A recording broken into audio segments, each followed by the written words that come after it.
So I think for this question is for the DBM Secretary and perhaps Chair Nika regarding the UA. I'm curious about the UA. I'm curious how much is the appropriation for this year, and how would you react perhaps to the criticism that UA has been used as soft pork and yung call for abolishment, and merong ang pending petition sa SC. Parang paano siya ina-navigate this year?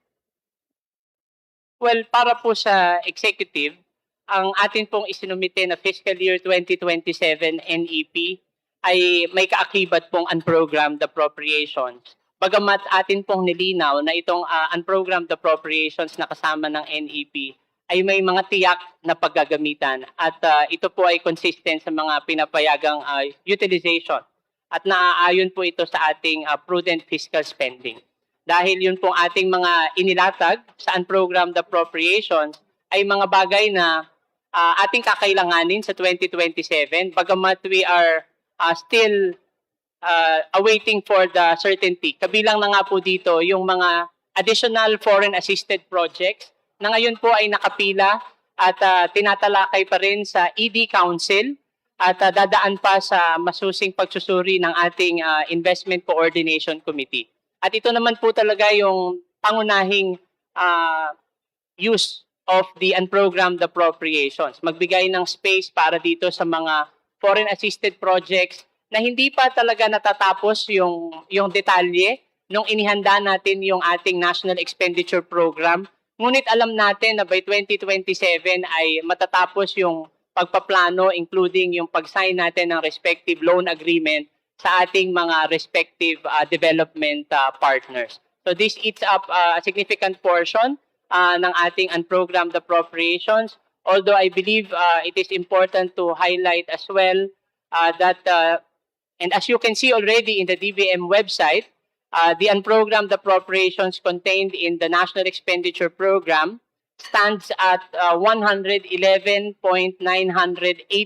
billion pesos, which is the lowest amount nominally of the UA since 2019 and only accounts for 1.5% of the total expenditure program, the lowest ratio since 1991.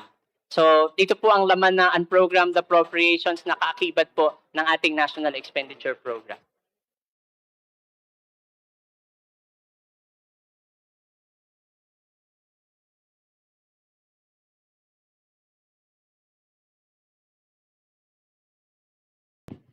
Thank you.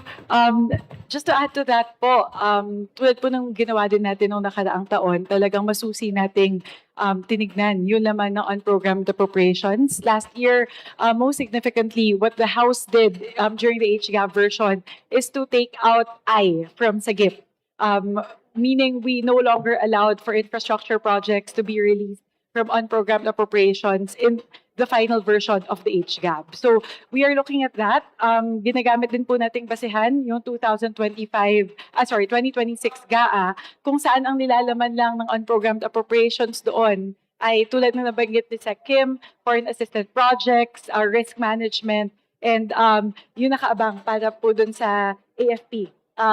For 2026, kasi yun po yung nakita natin na talagang pinaka-kinakailangan. So we will exercise the same due diligence as we go through the unprogrammed appropriations as contained in the NEP, as we go forward with the HGAB, that we will make sure that the items in the unprogrammed appropriations are those that are really necessary. And whichever safeguards need to be put in place, yun po yung ating ilalagay. So similarly, I think as Kim was saying, last year, the 2026 GAA contained one of the lowest unprogrammed appropriations in recent years. And this year, as Sec Kim said, it has the lowest nominal value since 2019. So most likely, titignan natin yan, mukhang ganun din po yung trajectory natin sa pagtingin doon sa unprogrammed appropriations para po sa budget ng 2027.